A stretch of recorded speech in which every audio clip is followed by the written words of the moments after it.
Yeah, man. Welcome to the Freedom Show. From wherever you are all over the world, and we hope you're going to enjoy this. Yeah, lero tugambe muziki tukubako benga tuli far away from the land. With me is my brother Nubian Lee. Yeah, my brother Aziz Azion. Yes, blessed love. It's always good to do music with you, bro. Panange, we are doing this as a freedom show, but we don't like to, sing so formal tuina kusiba matayo kogera ko bitufu no nafe ba muziki tsolo kudeno nga tukuba muziki gwafe nga tugonyumirwa choka nga togera ku nsonga enkulu entufu. We hope you all enjoy the show. We hope nobody gets offended because all we bring to you is love. Now this song is called Ebibuzo Binji na answer ntono. Sound the vibe.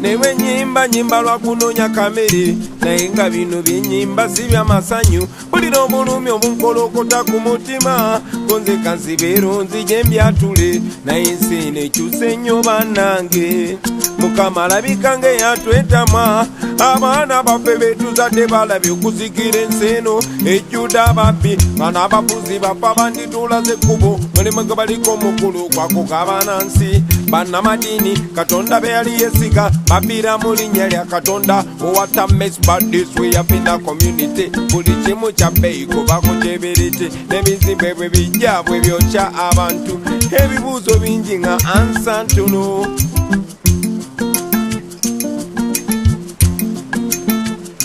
Oh, what a mess, but this we have been a COVID-19. Boli chimo cha bei kuba kucheberete. Nabalwa dewe baja, we bamalane babulawo. Ulira.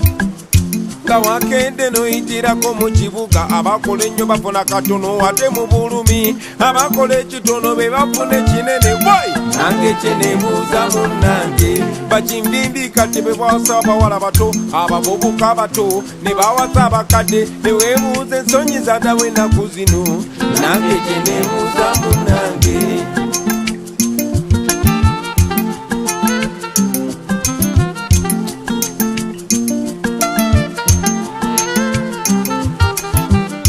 Olwanyisa obulwadde n'olwanyisa emmundu nange gye neebuuza munnange emmere gye basonda ate tugirabako eno nange gye neebuuza munnange abantu beeyo mwafunye ku kyokulya nange gye neebuuza munnange Oh, what a mess but this we have in a community buli kimu kya bbeeyi kuva ku kibiriti n'ebizimbe bwe bijja bwe byokya abantu ebibuuzo bingi nga ansa ntono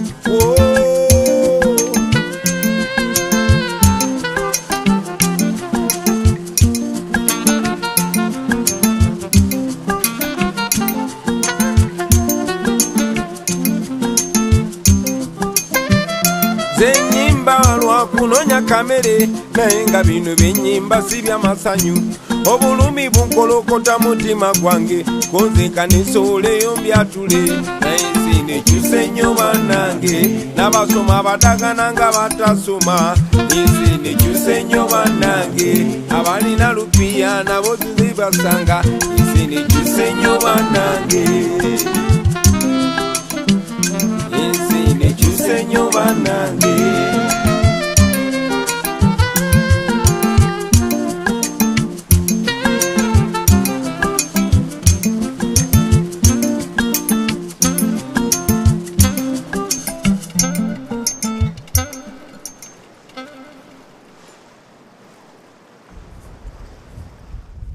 Wow. Beautiful vibes.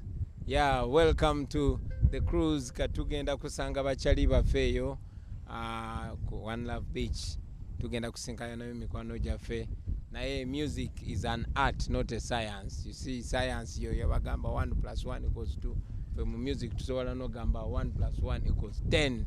Yeah, we can make music anyway. It's a good vibe. but still we talk about freedom.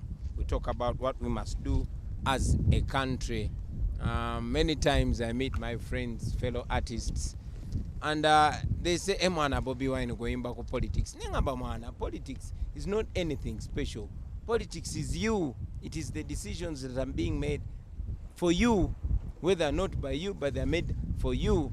Atono COVID-19 wadenga chali kizibu naye tuyambye nnyo abantu baffe ne bajjukira tibino bibakwatako tebikwata ku bantu balala kubanga aba batufuga bibasalawo naffe bitu affectinga fundamentally be affectinga abaana bo balidde ki be affectinga oba bagenze kusomero bate bagenzeeyo kati saawa zino tuli mu lockdown tosobola kunyonyola muntu relationship eri wakati wa COVID-19 ne curfew na yes kasita obudde buziba batandika bakuba ku bimigo nate nga twandibaddemu naffe ne tucontributinga ku bintu ebisalibwawo ku bukuffe tikati otaddewo curfew lwaki omutaddewo anyigirizaani otaddewo lockdown lwaki ogitaddewo enyigirizaani eyambani ogadde arcade ate n'ogulawo zi malls njawulo eriki ogobuya ababoda mu city ate nga n'abataxi ate waliwo ababaasi zigambibwa nti waliwo nannyini wazo lwaki bisaliddwa bitya ne tuba ng'ensi yaffe nga abakufuga batya okusalawo ebintuntu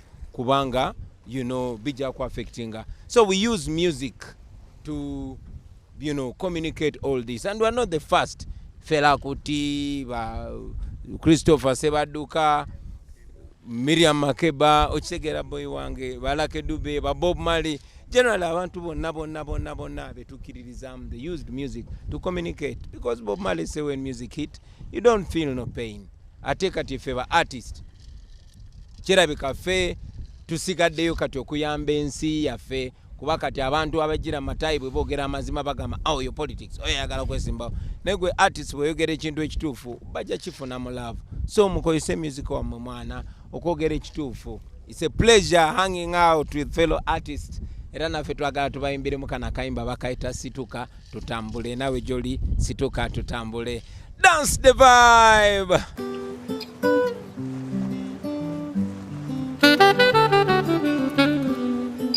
Welcome to the Freedom Show. Ladies and gentlemen,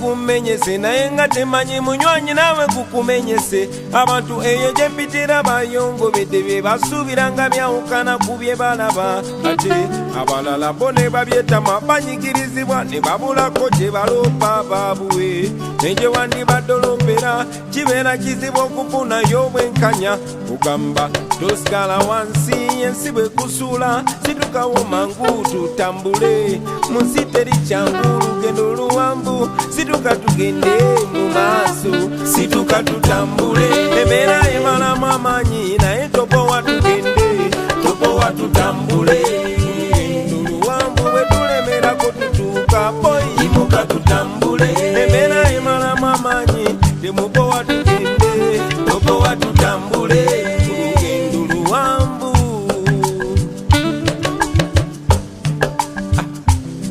So when the going gets tough, the tough must get going, especially when leaders become misleaders and mentors become tormentors. When freedom of expression becomes the target of suppression. When democracy becomes impossible. Necessary must be done.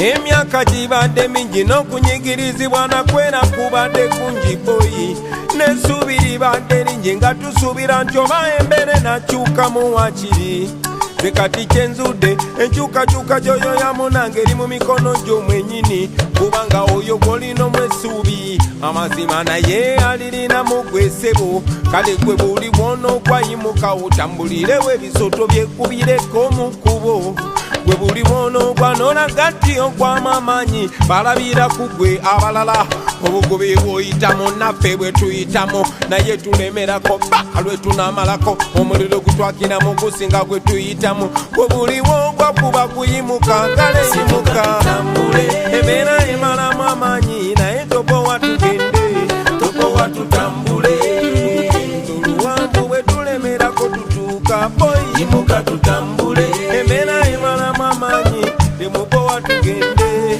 topowa tutambule olugendo luwambu.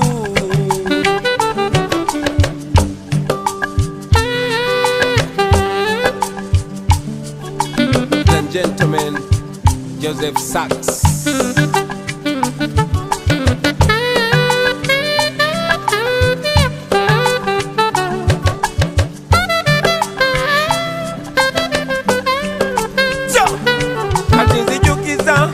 Eye kubangiza muganda wange kugamba situkirawo tulina omulimu omunene gwa kununula Uganda eri esimisa abaliddawo goba tosobola kudduka wakiri ng'otambula bw'oba tosobola kutambula wakiri ng'oyabula bw'oba tosobola kwavula wakiri nga weewalula naye kyonna kyekiri sigala ng'omuvinga tewali mirembe gye bagenda kuleetera waka ku sosiyo bw'oba toli mu matibo sanokanguleko voisiyo sigala ku kosiyo naye manya rights zo tolema kolerera Uganda gwezimba gwangalyo wadde nga bosiwo teyali wa choice yo wezanya patio kuba gwangalyo wadde nga bosiwo teyali wa choice yo wezanya patio kuba lino gwangalyo wadde nga bosiwo teyali wa choice yo wezanya patio gwangalyo wadde nga bosiwo teyali wa choice yo wezanya patio lino gwangalyo.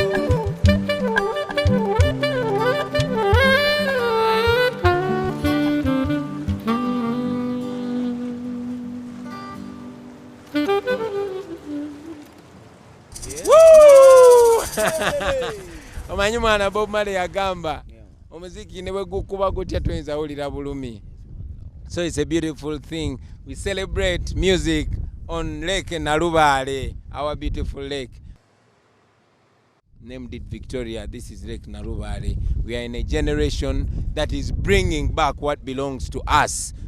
First of all, our freedom, our identity, and in fact, let me take this opportunity, Nubian, to advocate for the restoration of the original names of our natural futures. Imagine such a beautiful lake, the biggest freshwater body in the world. It is ours because it belongs to our grandfathers. We are born here, and then you name it Victoria. No, sir. This is Lake Narubale. And the same should happen to the roads. There's no way we should continue using names, Makinon Drive, Makshon Falls. That is Kabalega Falls. And there was even a dare to rename it. Anyway, that's a conversation for another day.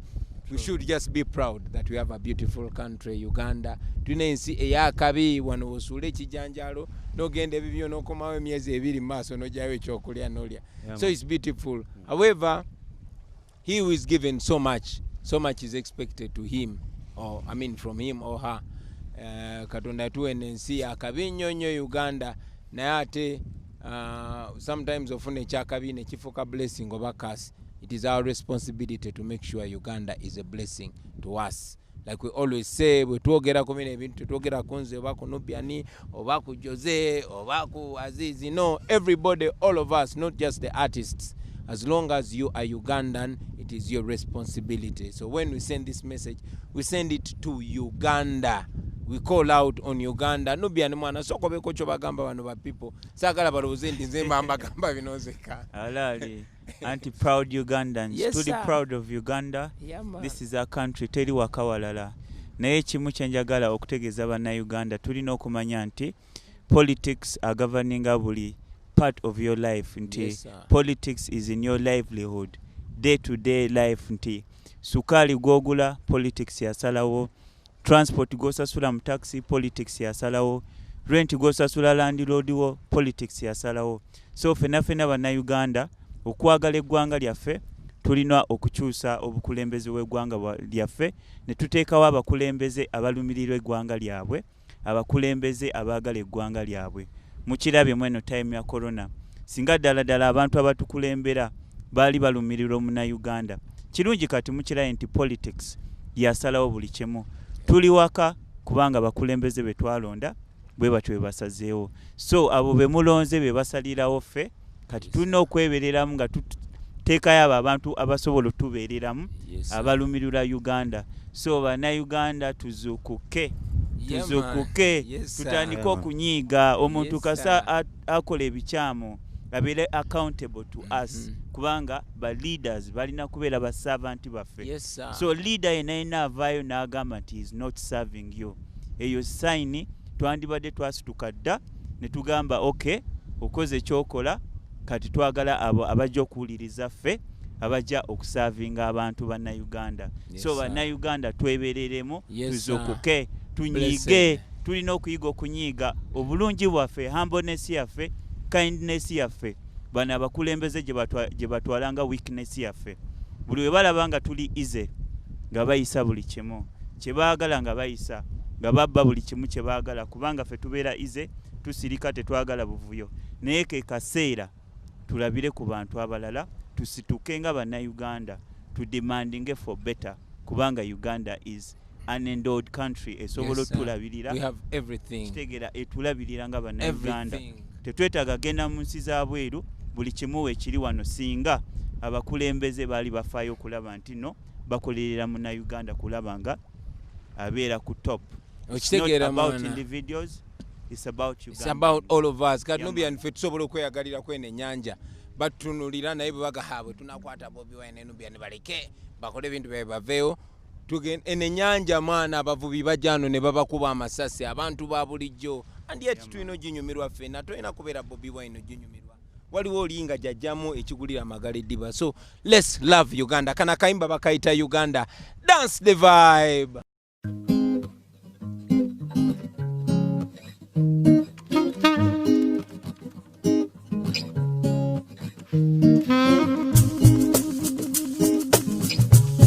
UG my mama land, Wake up, UG my fatherland. wake up. Well, it was 9th of October 1962 when our nation was born, beautiful and endowed with the promise of democracy, with unity in diversity, different tribes, different religions, but coming together to form a nation that will make life better for the future generations. Well, indeed, we are that generation.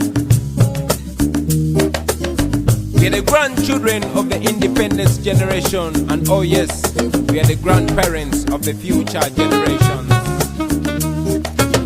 So we must come together to find solutions. Since our leaders don't care about the next generation, all they care about is the next general election, which they also want to rig.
We are the country, we are the future, we are the change we badly need. We are the youngest population in the world, we stand a chance. We are the leaders of the future, and the future is today. If we only come together, we can change our destiny. Bobi makuche tuli otiraba we tuli, si we tuli na okuba Uganda.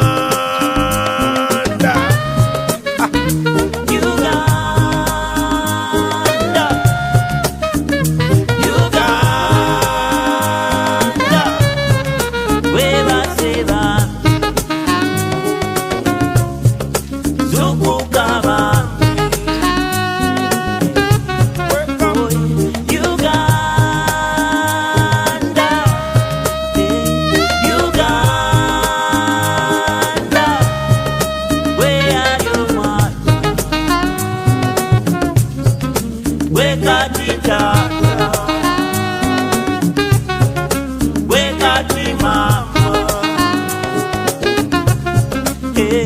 Kati bobanga weba sensa balero sisimuka tuligambe chatte kwanga twakiraba kiki mwakola eyali omutoluli abusenge emyaka giyise kati yefe emiti emito kuba olabe nga twejuna gwe muti omuto boyi olabe nga wejuna saba wenjigire mu bikolwa byolaba naawe ebinyula ensiyo oleme byakunda kumbali kuloba ensi ngewabogiraba oleme nakuba walayise eddembe lyo terigulwa bunusu yagala okimanye mutima betutaye pepe basingawo okutya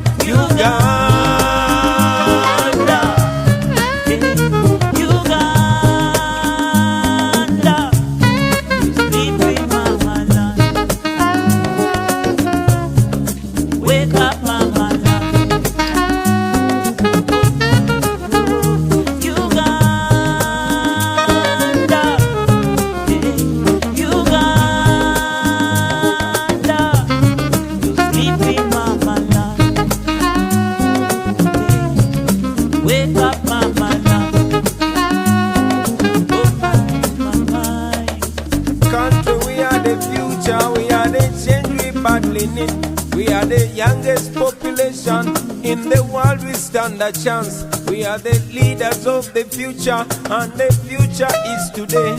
If we only come together, we can change our destiny. If we only come together, we can change our destiny. If we only come together, we can chase this man away. If we only come together, we can chase this man away. If we only come together, we can chase this man away. Woo!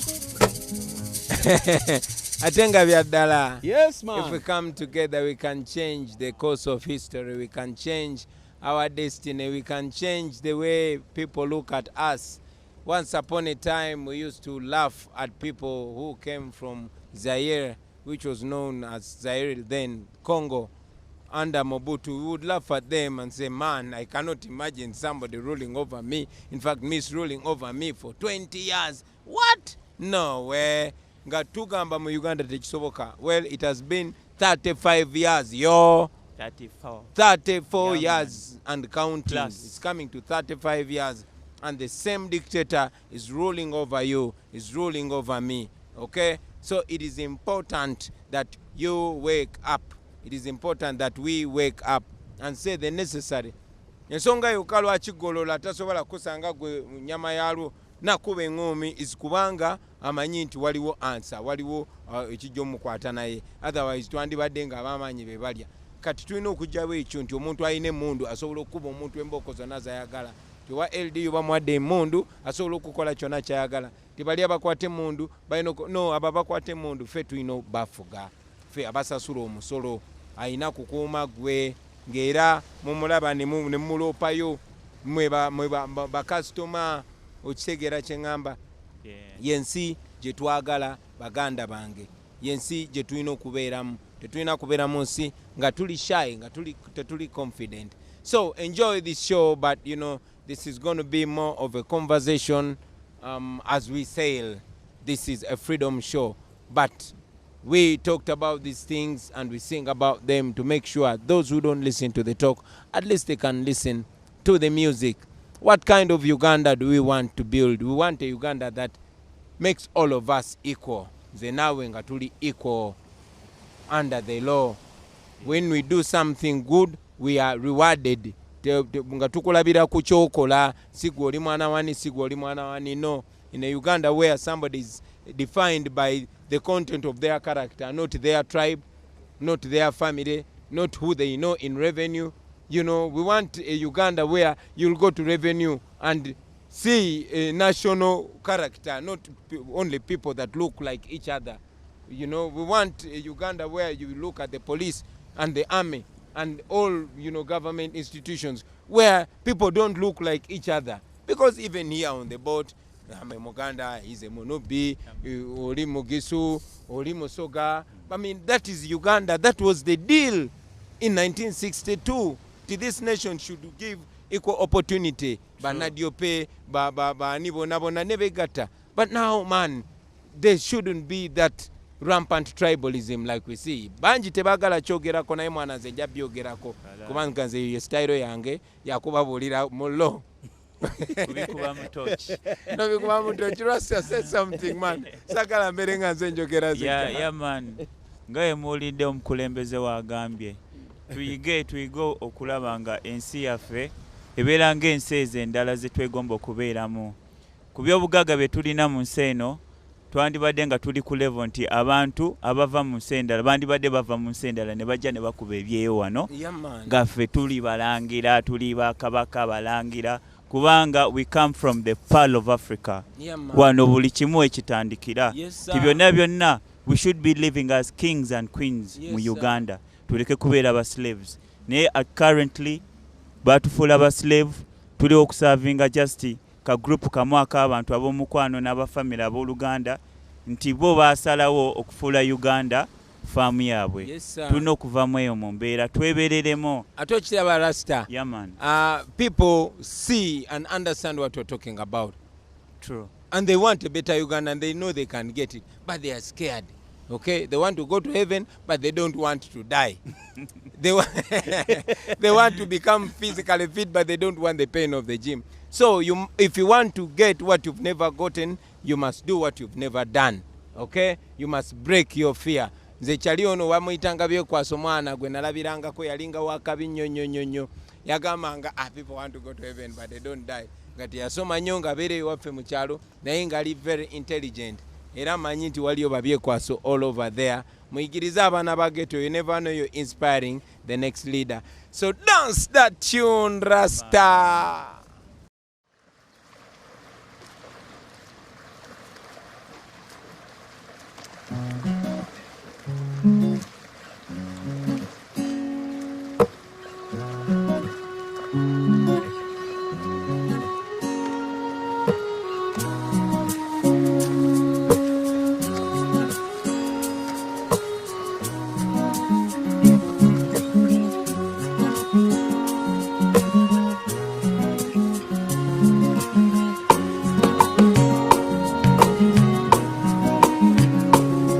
If you stand for the truth, you better be ready to stand alone. Alone.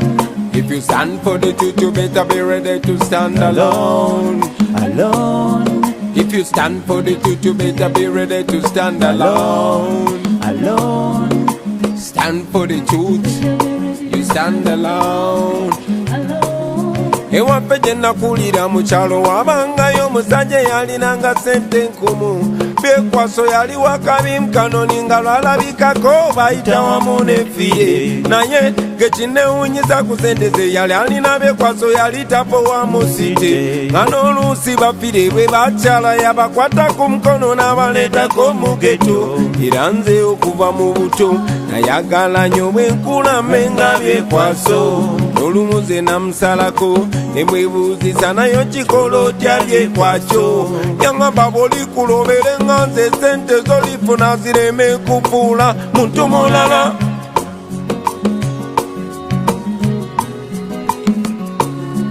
Oberanga mwesimbu ebikyamu bigaana ebituufu by'oba osomesanga abalala. I know the truth will be a lonely road. Olemerangako n'olwaniranga amazima. Buli lw'oyimirira ku mazima oyimirira bw'omu. Never expect nobody to defend you. Baagala nnyo kugenda mu ggulu naye tebaagala kufa.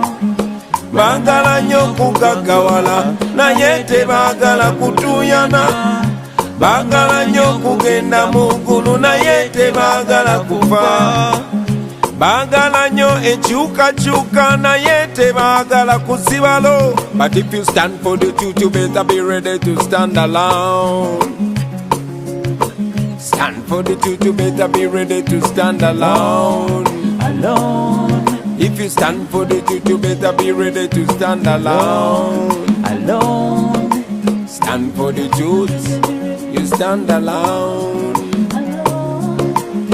sente twagala eby'omugagga twagala naye tewali kisobola kugula gwanga bikyamu bikolebwa buli nnaku tubiraba naye okubyogera kubeera nga kumira mwoyo ze kyenava nsalawo mbyeteeseze benjagala okukyusa kambyekyusize oba kugogola malo baluziika ndwezimbire byenjagala okusomesa abaana kambesomeseze ze kinnuma engoye tuzijjanga China nga tuli mapamba tuzala ne badizayina singa twali twazimba oil refiner tetwandivunamidde embeera z'abaforeina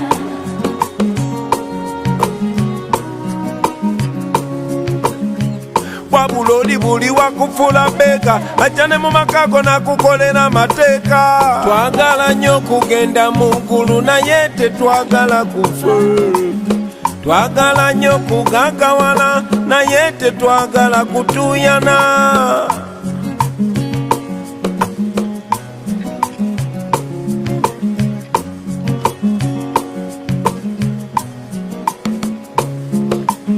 twagala nnyo enkyukakyuka naye tetwagala kusibalo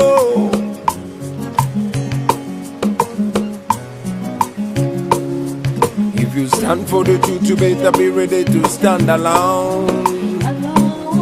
If you stand for the truth, be ready to stand alone.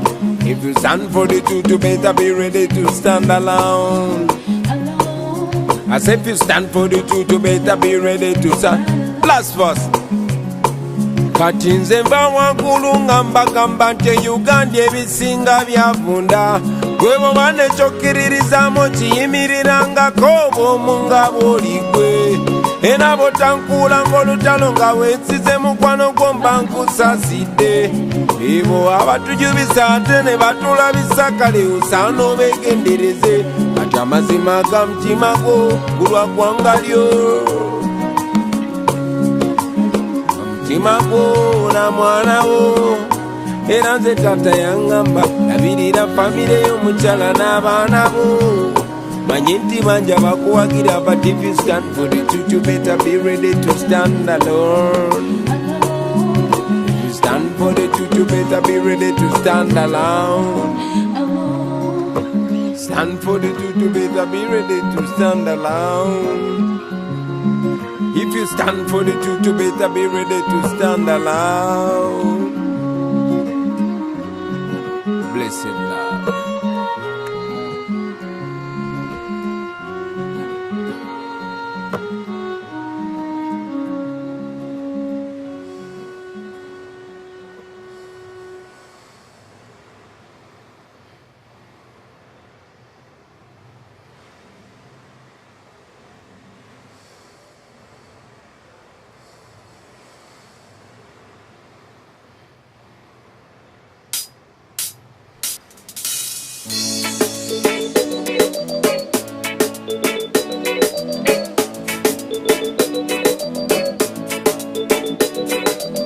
Well, it down, no love is in the air. If you have a lover, put your one in the air. Hang me there, hang me there.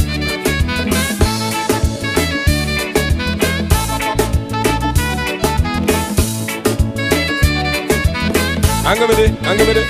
Olalelo, lunakulukulu. Put it up. Okuvalulirwe nakulabako. Nakirabirawo nti olina kubeera wange n'emyezi ze ndaba nze gye muvuddeko kati nkikakasa nti nina kubeera nawe naye mpulira bulungi leero bino tobinje bituukiridde leero walayi mpulira bulungi leero mpulira ng'obulamu obutandise leero okuva kululinga kugamba nyabo omutima gwange wamenyake sagala mutima gwange kuzanya tepu njagala omago njagala leero mbulire ate bw'obanga ompenna ntwalo nyanjule okukakasa kankukube embaga era bwe bambaga tugiteeke busabala obasibula embeeko balage yakaweta osambe gawoningolinga omuwendule kankwagaza effujjo gwekiruma mpabire ne anemono bagisome mu mawulire wanyinga bampaana be bangi naye bwe mpaanayo mukwe mazima waŋŋondeza ensi kwagala nnyo n'okusinga gwe okiraba kakwankale bona kibalube omutima gwange kuwadde baby Your love is 1 in a million. Omukwano go ekusinga y'obuwogo naye. Mpulira bulungi leero, bino tobinje bituukiridde leero. Walayi mpulira bulungi leero, mpulira ng'obulamu obutandise leero.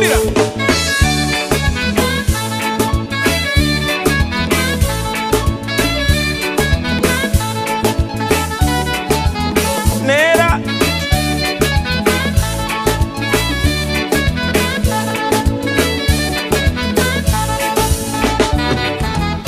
sente wezirito jani baby nyambalo nyume kutwale mu Valentine kubembese kugulire akamule chukano chana gosanye yo kwagala kukobale mobobana nyingo zateka baby akuyita mami ngatenze kampita daddy mami daddy bulira bangulire ntume wakula na kabina yagala kugulire yo benso babima yagala kuzimbire nyume ya kalina ai kutwale kokulya tokumarina walinga bampana bebanji nayenze bwempana y'omukwe mazima wangonde sensi kwamala nnyo n'okusinga gwewonjiraba mpulira bulungi leero bino tobinje bituukiridde leero walayi mpulira bulungi leero mpulira ng'obulamu obutandise leero.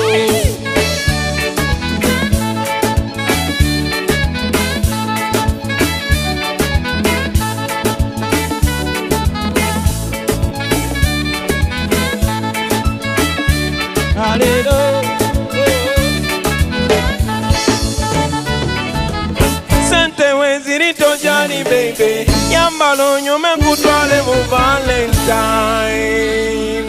Yeah man, welcome to the Freedom Show. It's always a pleasure. It's senyo kubera namwe wena wherever you are watching from. Eri kuboti nga tukruzinga ebade jaribu. Now welcome to the real show. This very song bakaita abalungi balumya tujja kawereza chali waffe bamuyita ngoba sonko ani linya lyali ya kisiramu wegwe atunyumiza story eno ne tujikola makayimba kakunyumire and all the broken hearted people. Dance a fire. Oh. This is a true bad man love story running down for me heart and me soul and mind. No one can feel me heart is breaking and nobody can cry me tears with me crying.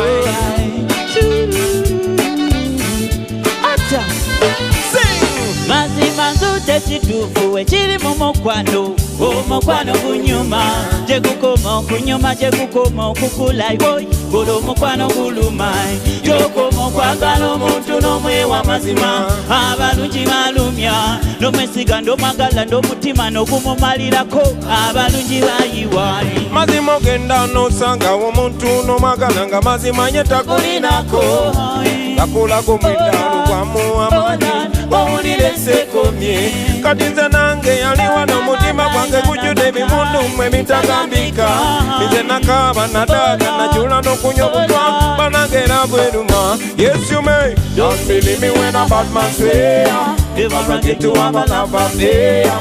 My memories will never die, cause my love for you will never end. Yes you may don't believe me when a bad man swear never run into a love affair. My memories will never die, cause my love for you will never end. Sing! Mazima nzute kituufu ekiri mu mukwano omukwano gunyuma gye gukoma okunyuma gye gukoma okukula golo omukwano guluma gyokoma okwagala omuntu n'omwewa mazima abalungi balumya n'omwesiga nd'omwagala nd'omutima n'ogumumalirako abalungi bayiwaani. This is a true bad man love story. It's a love story. All of the girls and should and No one can feel my heart is breaking. should and do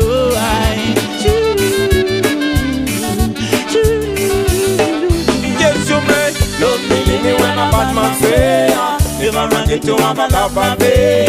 My memories will never die, cause my love for you will never end. Yes you may don't believe me when a bad man say if I run into a love affair. My memories will never die, cause my love for you will never end. But yeah man, each one of you can make a contribution to yourself. Dance a vibe.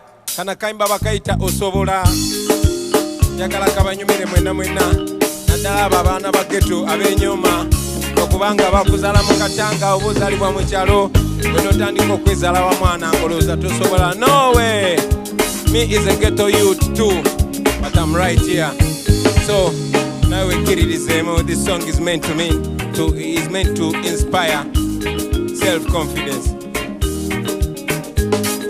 All man, remember that everything you believe you can achieve, man, if you work hard enough with discipline. Aye, balabe bangi mu bulamu abatoba bamune bagwamu amaanyi ne bakita naye leero kambabuuse amazima bolemerako munange omalako be kati twasalawo kulumba nalo nga twesiga Mukama Katonda kuba ne Dawudi yanyiga Goliath singa yesigwa Mukama Katonda. Wadinga embeera ekayo osobola kusaba togwamu nsuubi osobola manya Mukama wali osobola embeera yonna wadinga entiisa nyingi osobola Mukama wali osobola kati togwamu maanyi osobola mu mbeera yonna. Kula w'amaaso tunule kubaawo zibirize ensi egenda songa za kwanga munje okumanyako kwe kuyamba abalala ebikunyiga bibinyiga tubikwase maanyi twebeereremu tetupowa tukyuse embeera eno naye nga osobola okukyusa embeera wadde nga olowooza otuze ku kisenge osobola okulabako ebyo byewaloota nobituukako in your lifetime kasi tokola n'amaanyi nolemerako ebirala bikwase Katonda. Jjukira abalemerako be bamalako enjogero eyo yaffe kubadda wadde ng'embeera enkaye kugaba togwamu nsuubi saba maanyi osobola embeera yonna wadde entiisa nyingi osobola Mukama wali osobola kati togwamu maanyi osobola mu mbeera yenna. Ladies and gentlemen, Davis, very talented young boy. I apologize for calling you a young boy, but your talent is too big for your size, man. Give me that vibe, Davis.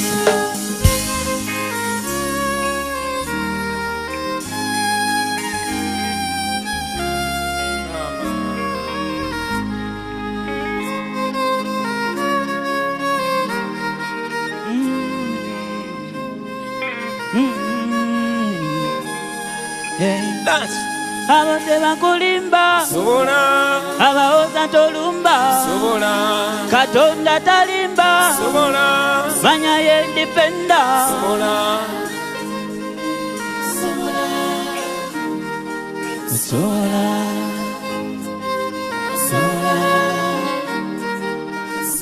kati gwe abadde alowooza nti ebintu by'abalonde kankubuuse leero naawe abadde amanyi nti ebintu tebisoboka ekizampo yeffe kati nno tebakutiisa tebakufiisa tebakujoganga naawe ebintu obuyinza babali mu buyinza tebakukanganga wadde nga bajja na byasi bajja nabo mufe tujja na Mukama Katonda tumanyi ne Dawudi yakuba Goliath nga yensize Mukama Katonda bajja nabo munatiyagasi fe tujja na Mukama Katonda olaba buleti pulufu omwana mwaluwa yakwata bukwasi jinja. Blessed love. Yeah, man. Yeah, Nubian. Yeah. Kasoke nyimbe kana kayimba nga tusomerako ba ex bona simo bubi in Chameleon his voice. Simo bubi. Yeah, man, greetings fellow artists, whoever you are, wherever you are, I bring you love and respect. Ladies and gentlemen, it's not only us, it's not only Bobi Wine and Nubian Lee, but it's an honor to perform alongside Aziz Azion, a very special talent in voice and instruments. Big pleasure to be performing near my brother Jaja Baker, Joseph Sachs. Abalanja kuba mbogerako nga tweyongera maaso naye tusooke tuyimbeyo kana kayimba bakaita speciosa wanchawa. Dance of fire!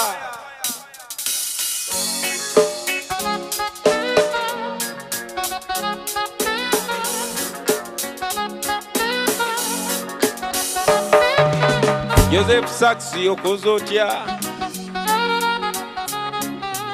ako kofuye sikembadde mmanye naye ko kafuye katukagendereko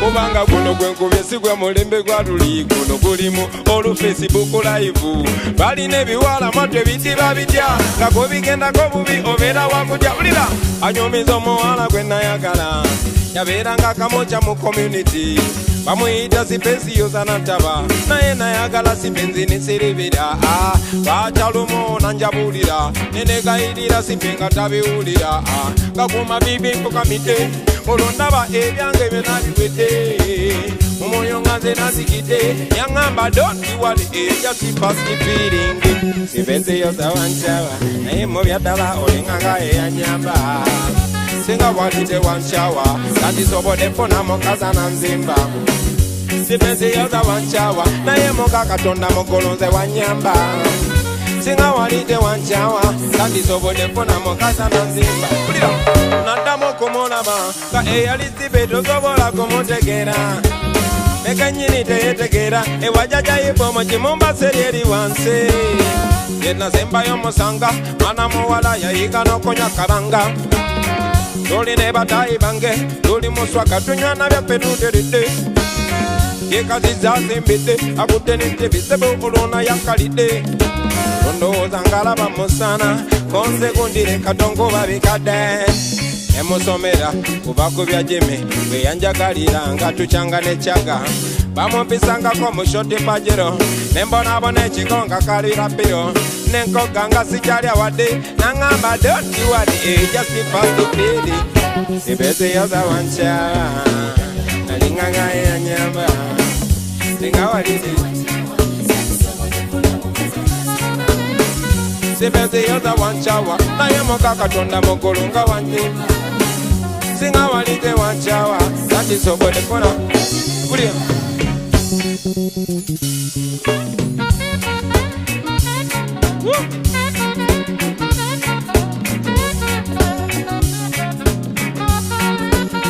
akoze atya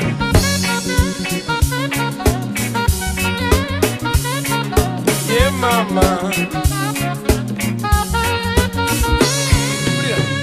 kati nalaba ekkubo bali batuufa kugoba yakulaga ekkubo bakulekawo fuba kulaba ng'okola luliba olunosisinkana asandira embaka manya nti omuntu bwakujawo oba okalidde wekaba ng'obadde kataala oba ozikidde akujawa n'olemerako oba wefudde na fala okwagala okako omukwano biiko byayala bakindaga luli mbiseera bya geto nebamba embeera mbabuuse baana basibo gwokabiranga amaze okukyawa njagala okimanye oluusi gwabalina omukyawa kale no sirikato kaba munange tondiwale ejasipasivi esipenziyo zayancawa alenga gabe yanyiwe dani manjikiwe kano kagwereza cali wange sipenziyo zawancawa naye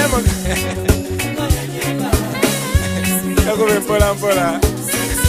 Yeah man, I want to dedicate this song. Keep the vibe going to Sadan Magic. I did Nubian Mao, Muriaso, Dan Magic, and I can't take over Manyaga Bachali out. Nenganga mana, Bachali Bank Bajafurosa. Ovachi. But now don't look at me as an MP. Look at me as an artist.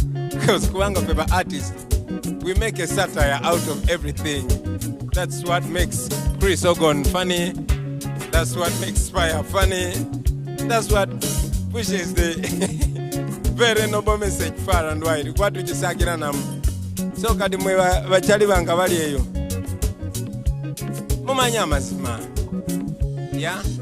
For example, I know I have memories. Atwimira one togere ekituufu. Fena ne bachali bange bonna bonna betwali mu Fire Base Army. Neba artist bannange bonna bonna naye lwakuba ebiseera ebimu bo bamanyi obbatemera ne bankyawa okuggyako omuziki gwereke gugende maaso now I'm an artist and this is art to art. So ekituufu kyo kiba kituufu. The truth is the truth. You might buy it, you might beat it, you might kick it, you might lock it in a jail. You might pay people to to speak otherwise, but at the end of the day, there it is, the truth. So, I want to dedicate this to the friends I lost because I stuck on the truth. Bachali bange mwanchawa na yenze chirabanga namwe abanyamba singa malite mwanchawa sandi bade freestyle. Bachali bange mwanchawa ubanga babatemera ne mumbuka singa malite mwanchawa sandi tegede ndi namwe muli balaisi. Bachali bange mwanchawa olwokugenda ku mazima ne mumbuka singa malite mwambwaka andi besize mu byakabi ne muntunda ne fulufiga wanchawa naye muga katonda mukulunga wanyamba singa walinga tonchaye andi kwesize mu byakabi ne mumbuka ne basi kati wanchawa chali wange amazima nawe nontunda singa walinga tonchaye andi kwesize mu byakabi nonchi waliyo abalala bangi nnyo obambogereko naye I want to keep the friendship, and you guys know that at the end of the day, I love you and you love me, but because money and confidence, but you can have a harder breaking point. As a generation, man, we must not lose each other to greed. Okay? Naera, nidamo kubalaba. Ndidamo kubalaba nga eyali Bobi tosobola kumutegera nakanyini nga Ndidamo kubalaba nga eyali Bobi tosobola kumutegera nakanyini teyetegera nga judde bicepe yafuuka na pulezidenti ng'eyali Kaguta wamwe twamuwangula alina eri mu kyalo nga bano Ndine bachali bange ba edi mutwe tuli wali tuterede nga tuli ne batayi bange ba director devi nga tuterede nga tuli ne bakawo bange ba Nubian entebe nga tuterede tuli ne batayi bange badani majiki entebe nga lituvimba ngabo babuse sipezi yoza wanchawa olinganga eyanimba ate no mwana watu si just ba muziki bibanchawa. Muhozi was my friend, Kaihura was my friend, Rukutana was my friend, even Museveni was my friend. Nene banchawo olw'okwogera mazima Kaihura wanchawa naye nga wakola bubi kuba nali kyaliwo ne Muhozi wanchawa naye gwenze nkirabanga eyanyamba singa walinga puro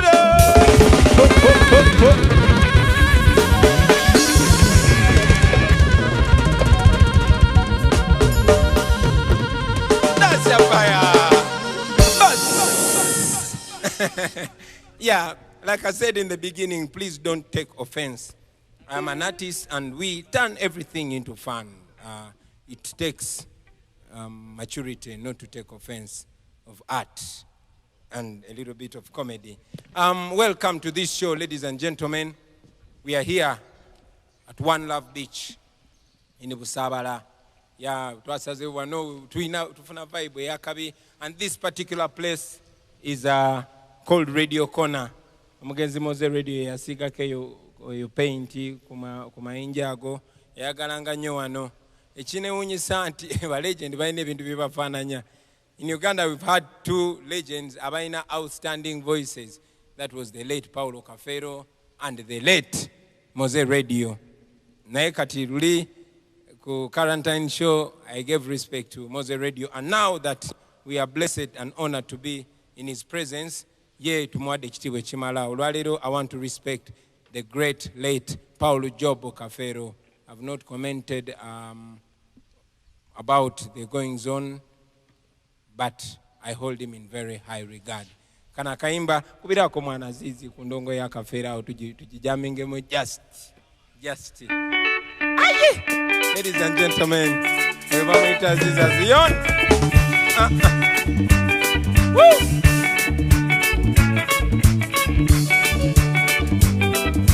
Agamyatia.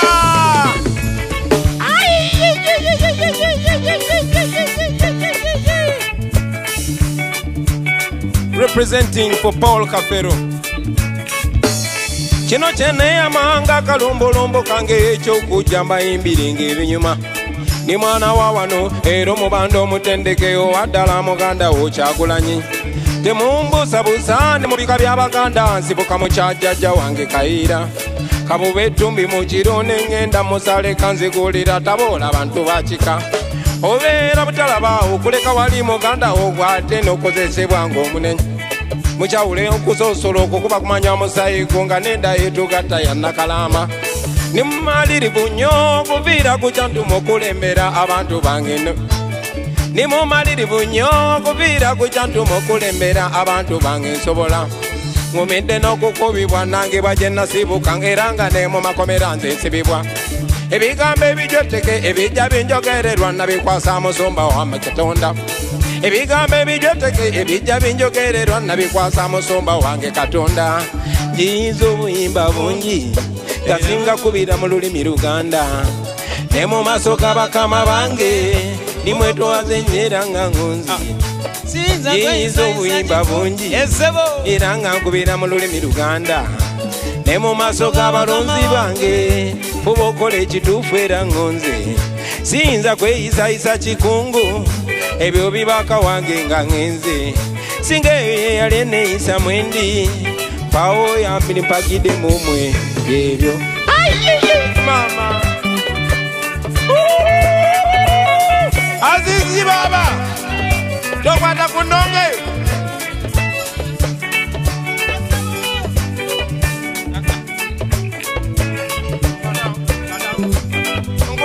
Padam, padam, padam.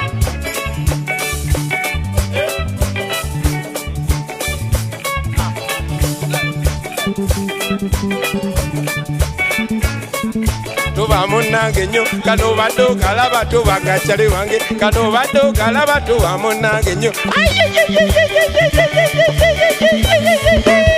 Kafero!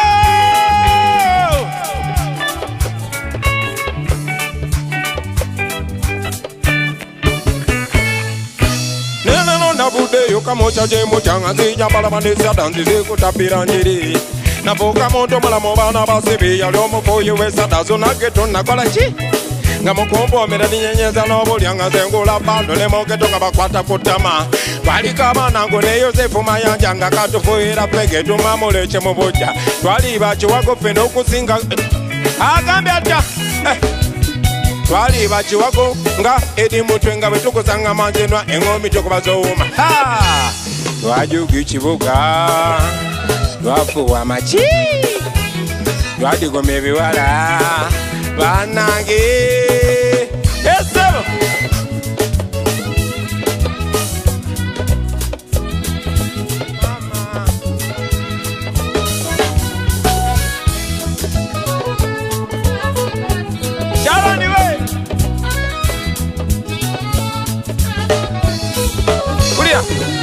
Zetonda bakati sebo okubonga ne bano babesije ne bamawona lichibanda. Pull up. Blessed love. Yeah man, it's like only yesterday when I was in my early 20s. We give thanks for the gift of life. We give thanks for the thousands of second chances that we've been given in life to make a difference, to learn through the hard times. Like Malcolm X one time said, don't be so quick to judge a person because they don't think like you or see the way or see the way you see things. Because there was a time when you did not think the way you think today. So, let's try to be patient with them. Bajja tutegera maana. Nange mnamala emyaka mingi nnyo ngangamba maana aba abantu bali mu byabwe abo ba politician until I realized nti tuina naffe okuplaying a part. I hope it did not come almost too late. Naye nammwe mujja kwebuusa nga mmwe. It's a pleasure again to have you, friends. This is the Freedom Show. We use music to address the issues. Like Bob Marley one time said, when music hits, you don't feel no pain. So we hope you don't feel no pain. Because what we're saying is the truth and nothing but the truth. So katonda tuberenga tubakuba guno muziki. Dance! Freedom comes to those who fight, not to those who cry. Because the more you cry, the more your people continue to die. So rise, free yourself. Yaga, yaga, yaga, yaga, yaga, yaga, yaga, yaga, yaga. Bada bam, bam, bam, bam, bam. I don't know why the corruption is too much. Yaga, yaga, yaga. Why the price of electricity too high? Yaga, yaga, yaga. Why the price of education is too much? Yaga, yaga, yaga. Can't you see the tribalism is too much? See, I would like to communicate about the things that we have to eliminate. The ignorance and poverty to eradicate. All the whole of ghetto people them to educate. Yum, don't you try to politicize. Don't sing Bobi wine him criticize. Sensitize me, sensitize. Cause I know my people must realize the most important thing that true liberty begins in your mindset. To free ghetto people, they must educate. But education is expensive to get. It's like you say we carry water in a basket. I don't know why the corruption is too much. Why the price of electricity is too high? Why the price of education is too high? Can't you see the tribalism is too? Temudao mwerimbe, temudao mwerimbe, moza tukava mago. Temudao mwerimbe, moza molinda government bayambe. Temudao mwerimbe, mboku kanarale bayamba mwe. Temudao mwerimbe, njakawanika ka COVID mubimanyi.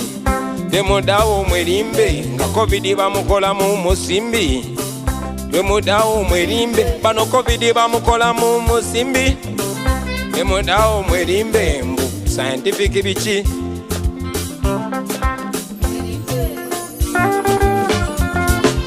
Mulikola mutyanga bechanze, bano bana Uganda nga bakoye. Mulikola mutyanga basasewo, ne bava mu mayumba ne balumba.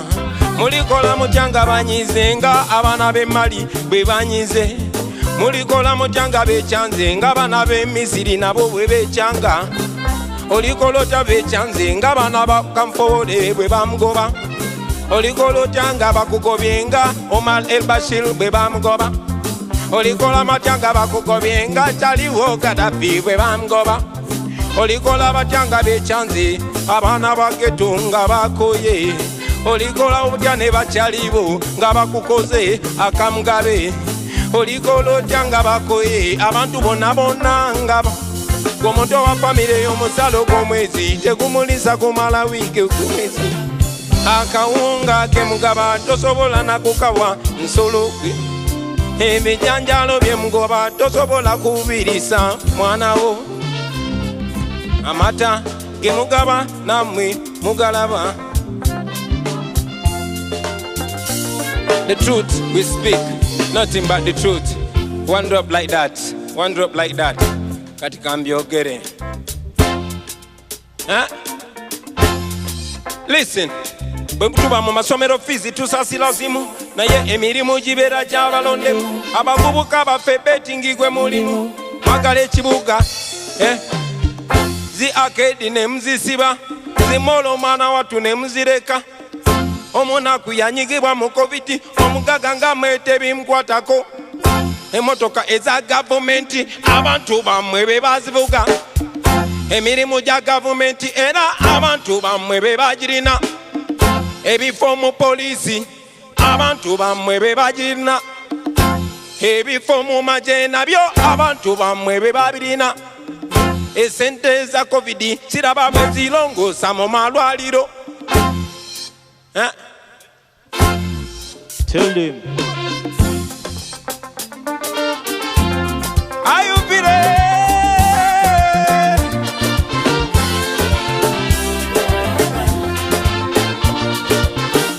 Oh yeah.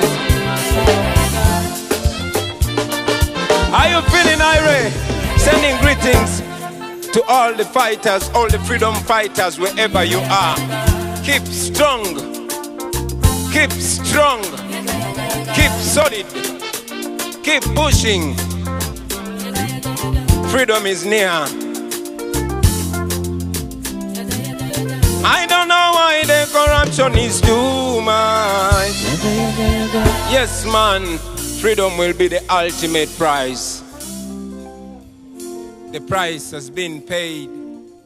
I want to dedicate in a very, very, very special way, ladies and gentlemen, this show to a lady called Rita Nabukenya.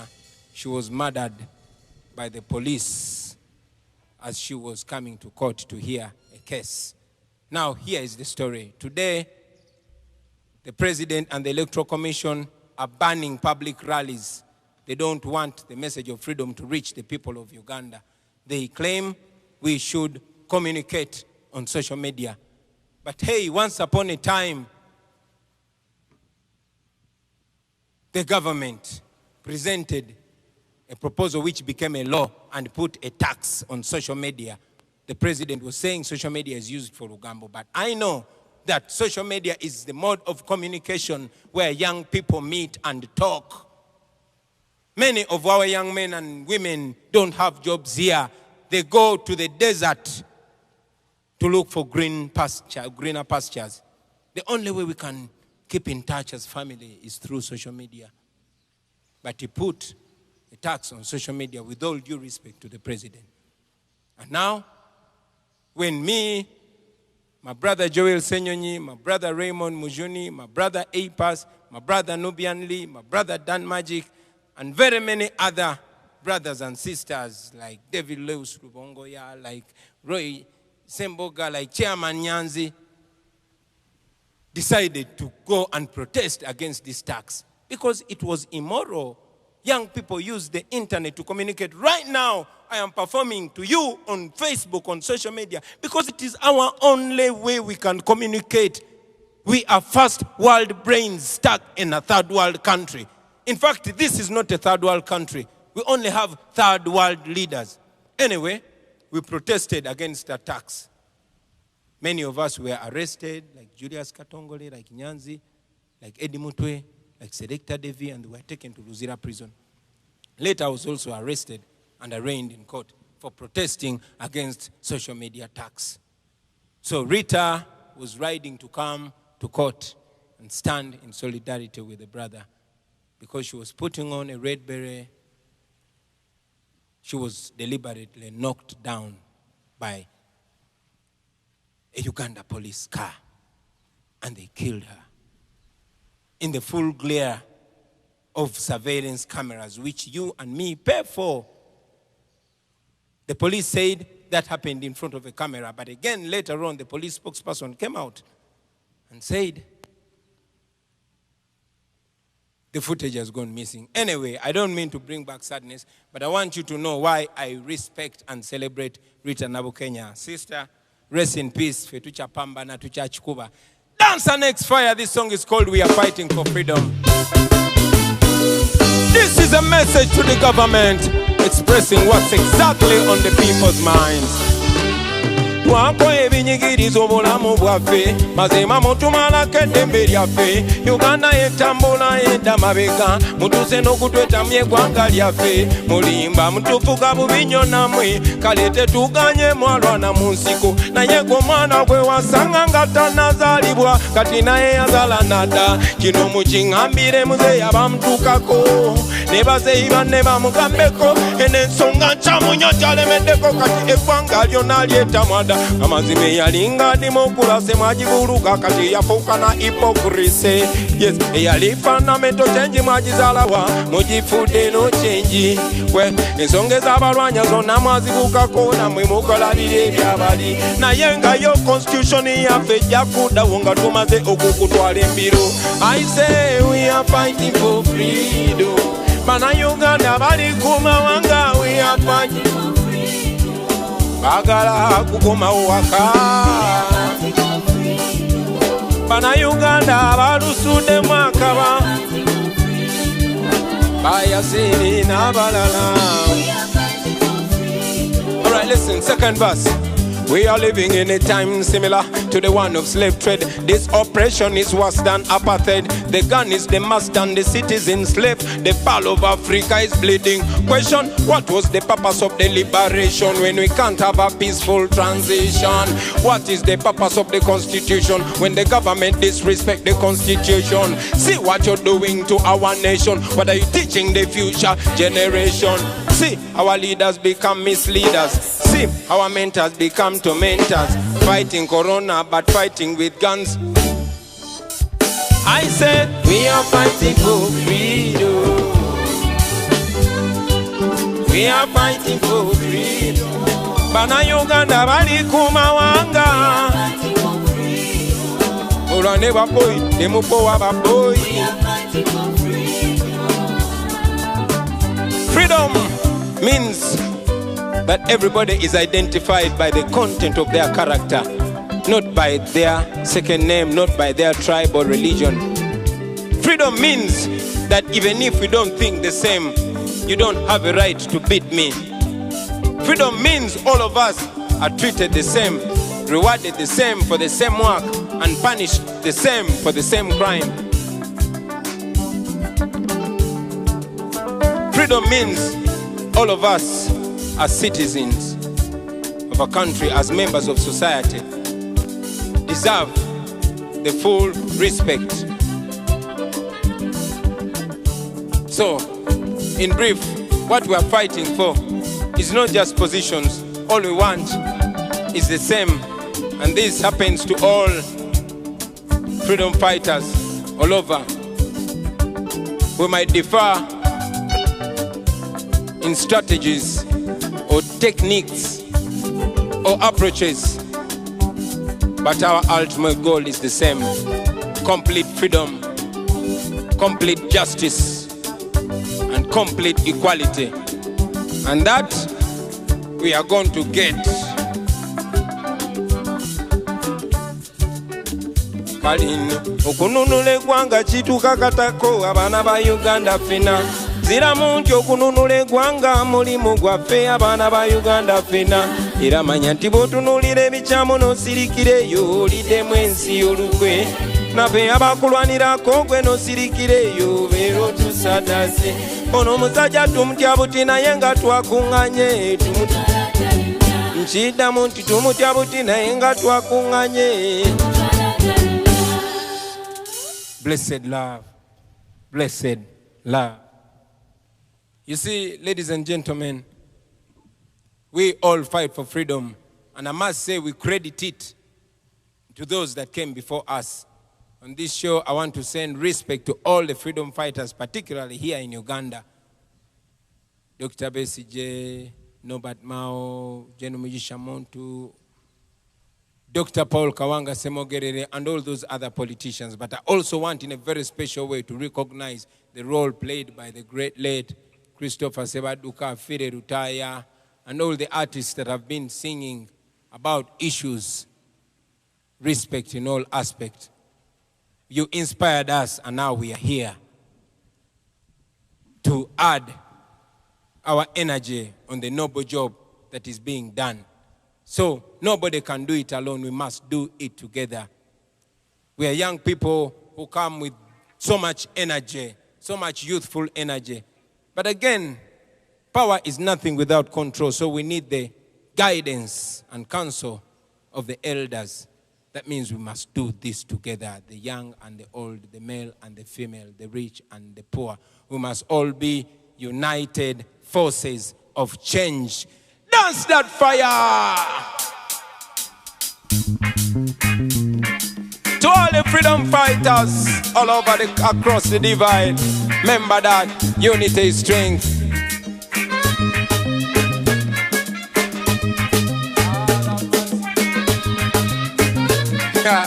Ladies and gentlemen, Joseph Sass, once more. Lord of mercy. Okay, how about you? United forces of change. The only way we're gonna get a liberation United forces of change. The all of us must come together as one. United forces of change. The all of us come together as one. United forces of change. All of us must come. Listen. Our people complaining night and day. They wonder why we continue to live this way. But I know that things can change someday, if we really want them to change anyway. Uganda land of abundance, but Ugandans living in deficiency. The leaders want life presidency. We must abandon that silly tendency. Uganda rich but Ugandans poor, because the leaders them drunk on power. They run nation like family affair. The citizens suffer but they don't care. United forces of change. The all of us come together as one. United forces of change. Opposition come together as one, please. All of us must come together as one. Alright, let me tell you. So now we say, whether you are JMA, whether you are DP, whether you are NRM or you are FDC, whether you are CP, whether you PC, whether you are ANT, banegwanga bali malawo, abanyasinga tabantu bali mukufa na njala, bwetwegata ne tugoba bana bajega tusobola okutasa eggwanga ensega. United forces of change, tubasabye come together as one. United forces of change, the people them must come together as one. United forces of change, Banange come together as one, please. Joseph Saxi, Bambi, Kapoe, Lord of mercy. I can be a jazzy, Lord of mercy. My people complaining night and day. They wonder why they continue to live this way. But I know that things can change someday.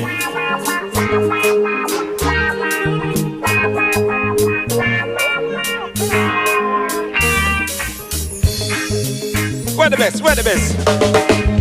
Go ahead, Bessie. I can be a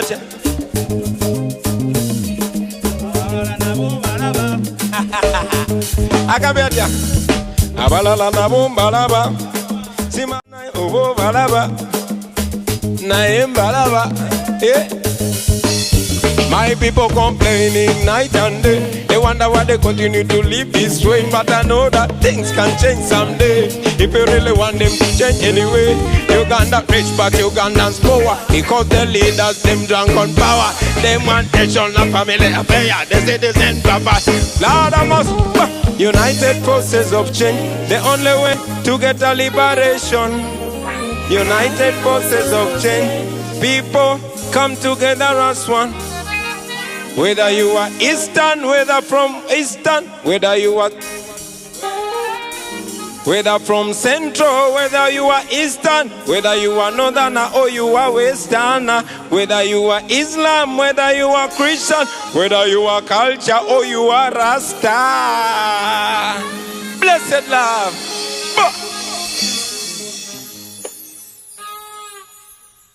Yeah, man.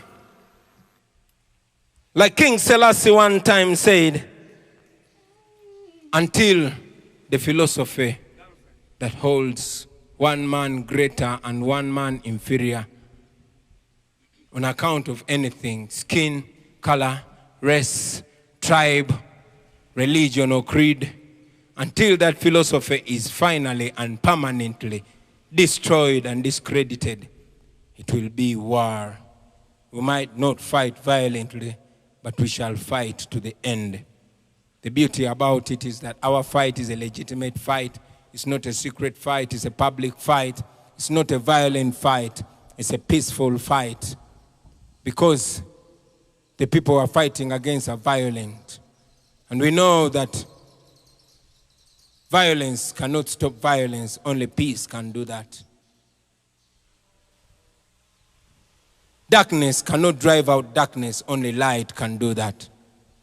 And like Dr. King say, hate cannot stop hate, only love can do that. Twagala kola buli kimu tukolanga tukikola mu ddembe, tugenda mu kulonda okujja, njagala okozesa omukisa guno obasaba okubeera ab'eddembe. Mubeere ba ddembe, naye nga temulinyirwa ku mutwe. Mubere assertive, muyimirirewo.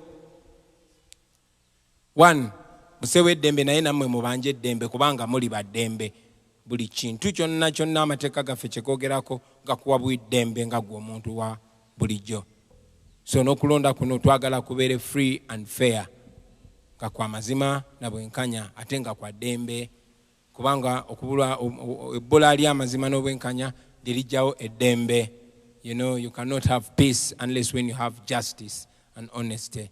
So let us put the ingredients together that bring peace. Kana kayimba bakaita ddembe, njagala kabaweereza mwena mwena abaana abafuna eddembe, agamuntu abagenda okwewandiisa, abagenda okulonda. Dance of fire!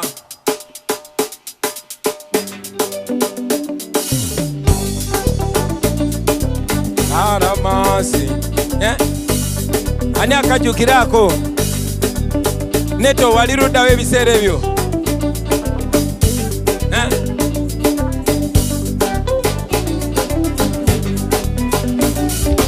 Abakubangana abalumangana abatemangana balabapapamangana mu kifo ky'okulungamya kw'omuntu eyandibaddewo okulungamya abavubuka lwakiko bakulembera mu kukola obutabanguko bino byonna beeratidde nnyo okulwana mu bavubuka kususe nnyo abakulembeze kibaswaza nnyo kale abavubuka nze nsaba tukole bwe tuti okulonda kubeere kwa ddembe n'obuyinza bubeere bwa ddembe nemuzeyi apowe mu ddembe Uganda etunyumire sabye okulonda kubeere kwa ddembe an'obuyinza bukyuke mu ddembe naffe tuvimbe mu ddembe obulamu butunyumire kuva ku independence tuli mu ntalo kyekireetagako kuva mu independence tuli mu ntalo kyekiganye ne Uganda okula lwa ntalo buli gavumenti yezena ntalo ate baagala okugenda zibenga ntalo bakikola batya bali aba Tanzania bakyusa nga tewali kulwana ntalo bakikola batya bali mbana Kenya bakyusa nga tewali kulwana ntalo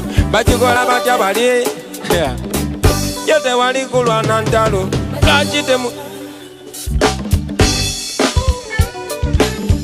temukitandika abasebo abakulembeze okulwa mu ntebe kyekireetera Uganda okuvuga muzeeyi Museveni okulwa mu ntebe. One drop. This is unfiltered. One drop.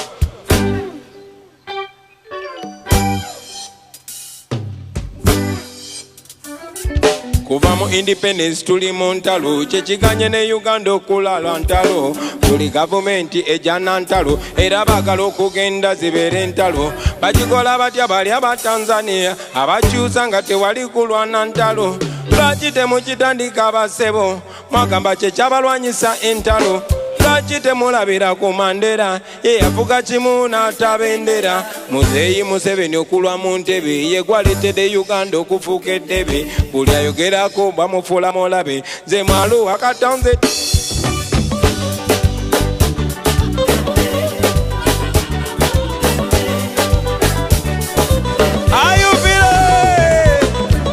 kati okulonda kubeere kwa ddembe n'obuyinza bukyuke mu ddembe banange tufuuke baddembe Uganda etunyumire nsabye okulonda kubeere kwa ddembe n'obuyinza bukyuke mu ddembe banange tubeere baddembe.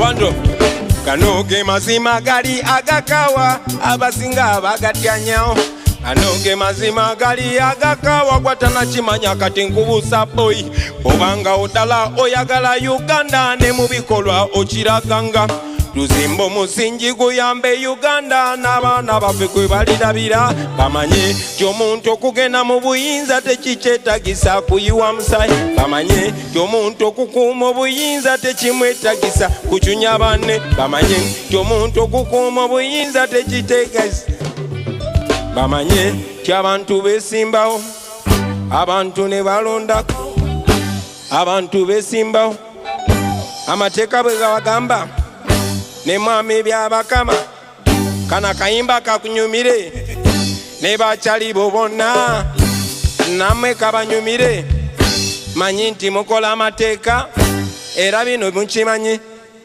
ky'abantu beesimbawo abantu ne bakuba campaign abantu ne balondawo asinze ng'abafuga gwe basinze ng'asikawo naye gwe abakulembeze kati bimuyoga kimu byakulimba lwaki mutufuga bubi bwe tutuse okulonda ne muteekawo okukyanga lwaki mututidde nnyo tutuse okulonda muteekamu obukolomo tiki mutidde nnyo bwe tutuuka okulonda muteewala ebya campaign nga mutidde nnyo mbu scientific campaign lwaki mutidde nnyo gendako oyitireko wa mu kikubo mwe mutidde nnyo naye musanze bana Uganda ababuufu mutidde nnyo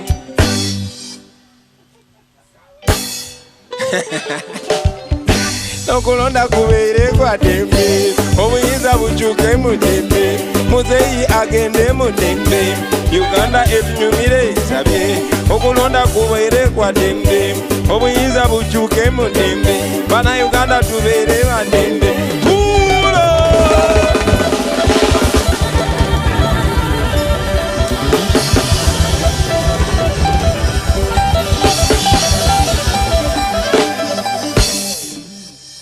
man, Frantz Fanon say, every generation must identify and discover their calling and either betray it or pursue it. This is the time. And like Yoweri Museveni said in the 1980s, that if a government has closed out all means of peaceful change, what do? The question comes back now, 40 years later. Remember that, every youth in Uganda.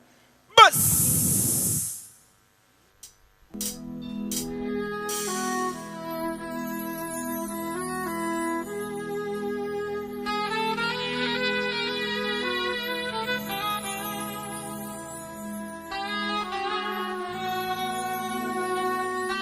Woo!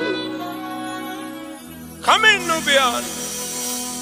Olutalo nga luwedde tuliyambale ngule tuliyambale ngule tuliyambale ngule olutalo nga luwedde tuliyambale ngule tulivimba mu Uganda empya.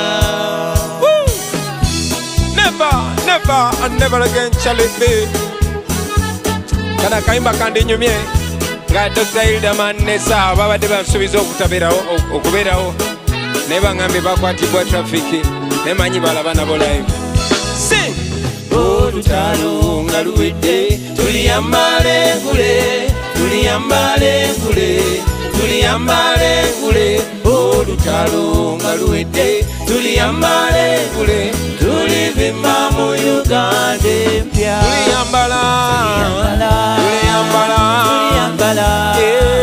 engule zimasamasa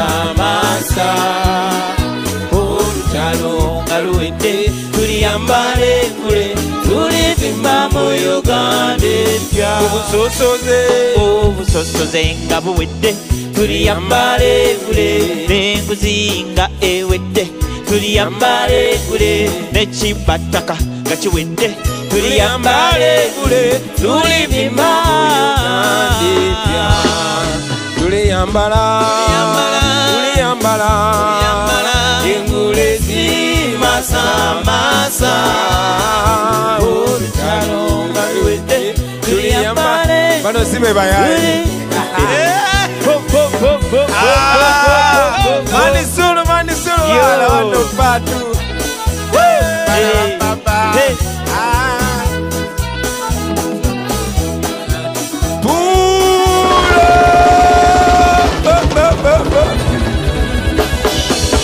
Kabulaza Mana, mbade manyite mukyazi ttaano.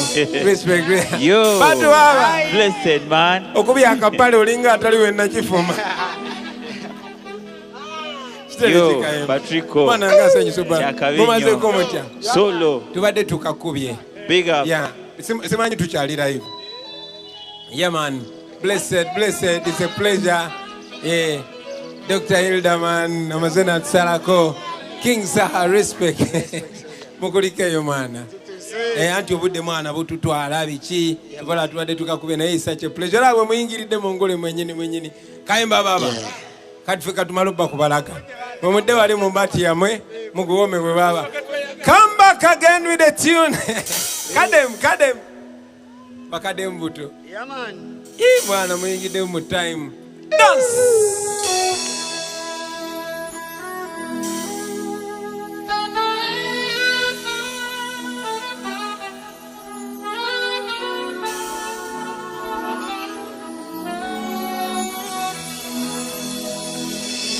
Olutalo nga luwedde tuliyambale ngule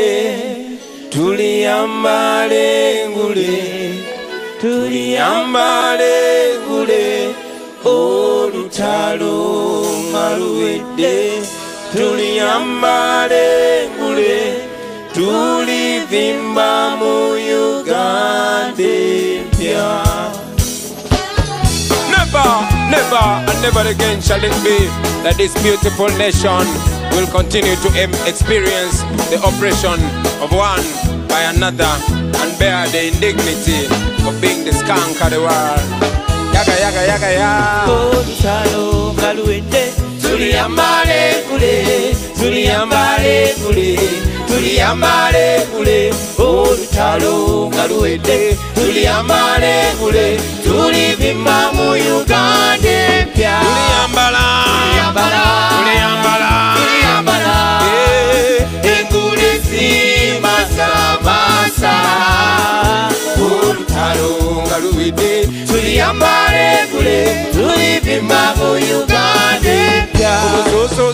Obusosoze nga buwedde tuliyambale ngule n'enguzi nga ewedde tuliyambale ngule n'ekibataka nga kiwedde tuliyambale ngule tulivimba mu Uganda empya. Tiyagasi nga wedde obwana kyemalira nga buwedde tuliyambale ngule obukeruzi nga bugeze tuliyambale tulivimba mu Uganda empya. Tuliyambala engule zimasamasa nga luwedde tuliyambale tulivimba mu Uganda empya. Bantu obuyinza mu mikono gy'abantu ensensuubize tulebanga tebakyatufugisa mundu ensensuubize mu ggwanga ery'amazima n'obwenkanya ensensuubize tulinyumirwa Uganda eyo kati gwefuna endagamoto osobola okwebereramu n'okukyusa ebikunyiga agamaanyi tugalina people power ewagudde tuliyambale ngule tulivimba mu Uganda empya. Bafuwe Joseph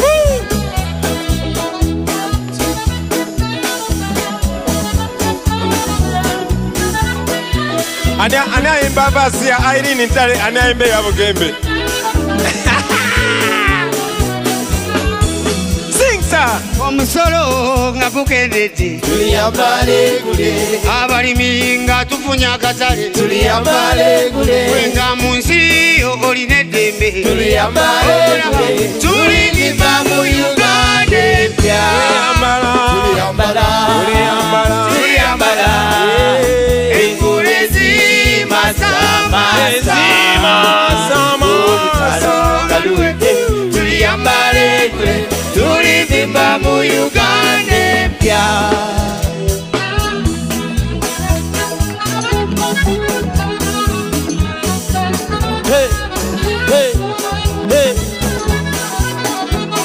eno vasi ya Pastor Bugembe kanjimbe. Okay. Mukozese mirembe temulwana Tuliyambale ngule bena tuli bana baluhanga tuliyambale ngule bana Uganda tuli baluganda tuliyambale ngule tulivimba mu Uganda olutalo nga luwidde tuliyambale ngule tuliyambale ngule tuliyambale ngule olutalo olutalo nga luwedde tuliyambale engule tulivimba mu Uganda empya. Blessed love. Ladies and gentlemen, King Saha, and on the left, Dr. Hildeman. It's always an absolute pleasure. You cannot do music alone, just like you cannot change the world alone, but at least you can be the gum that puts people together. Kabanda! Yeah, man, respect. Kabanda, respect. Vian, Pankean. Yeah, man. One love. Yeah, man. Katindo Binovio, now you hear it sounding nice because in the sound we have both the top producers in this country. Ladies and gentlemen, we have Tony Hose in the Viuma and we have Pademan in the Viuma. It's an honor. This is the creamiest, cream de la cream. Neka kati tuuze kaimba chimwana. Akote kamala tumazoba imbira kaimba. This seems like the climax of the Freedom Show. Blessed love. Make me continue with the show. Respect King Saha. One love, one love. Respect Dr. Hildeman. One love. All right, katika tukubongera ate. Start it.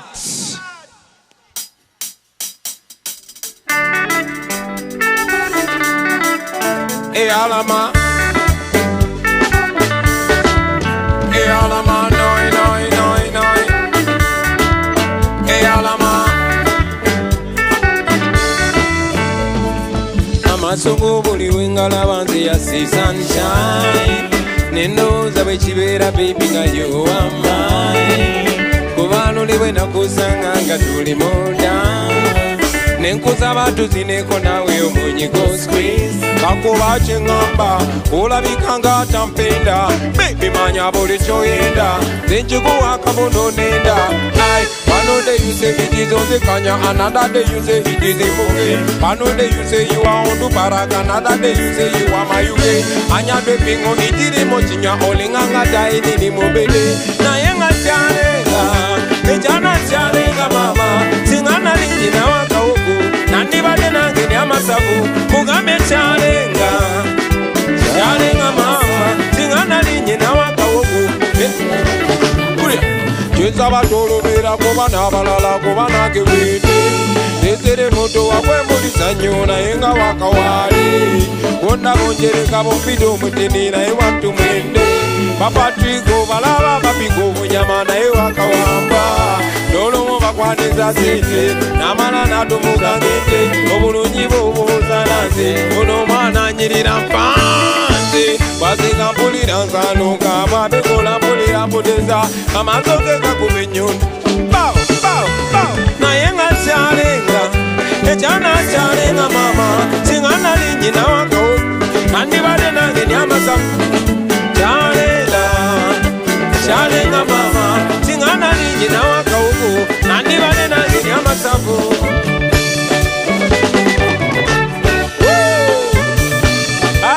Eriki baba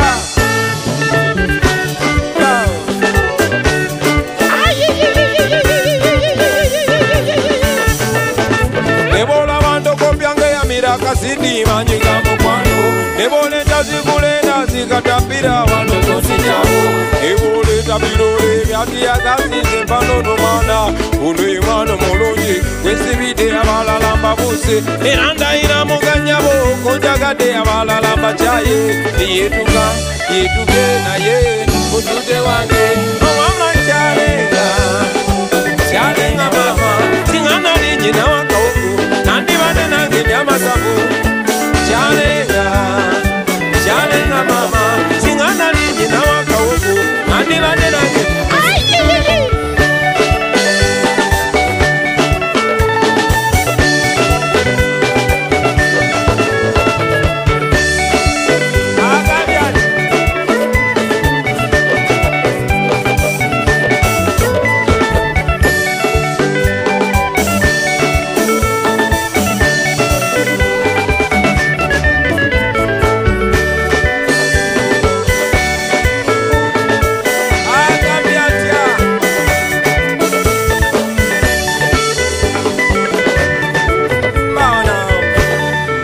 Blessed love. Yeah, man. Coming to you straight from One Love Beach in Busabala. Kana kaimba kasembayo njagala kaweereza abachali bange betukoze nabo concert eno abatali maso ga kamera abali mabega wa kamera betutayogerako naye nga batusupportingireyo mwena tukabaweereza namwe bachali baffe ababeerako ne mulaba concerts zino kyakabi nnyo. This is the only way we can communicate to you, but in a very special way. Era bachali bange njagala kana kayimba tukabaale fena ba legend bonna tuli nabo, the legendary Tony Hose yali mu byuma we mabega sebo ja kujja okubaalemu. Yeah, Jaja Pade, original Pade man, Michael Oma, Dan Magic, muje tugubaalemu mwa gutandike started.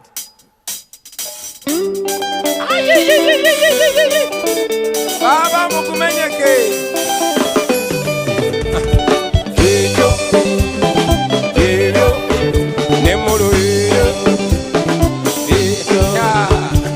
Ejo Amanyi ngego Sipedi Babi tandi kampola mutandi kwangu kuna mubwa mirigo Iyengo yogero jantimba moketo keno itu mutu Edo abatuizo Come in, Michael Uma. Ladies and gentlemen, Solomon Kampala, Soko Jotu Bali Lemua. Give them a dance, Solomon. You are a big boy now. Goodbye.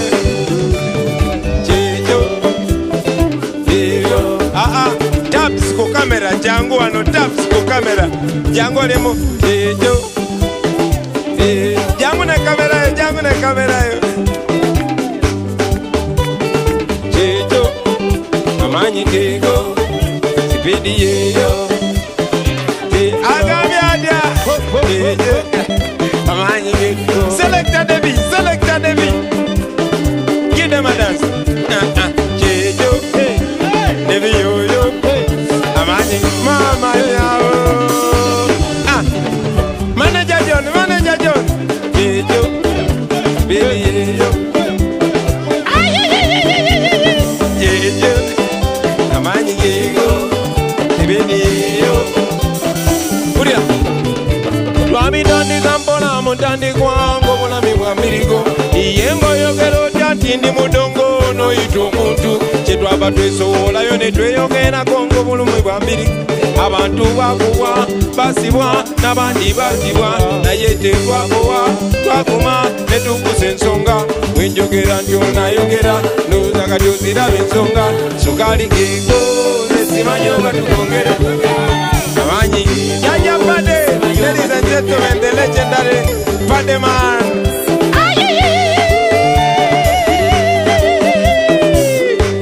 Tony Hose. Ladies and gentlemen, the legendary Tony Hose.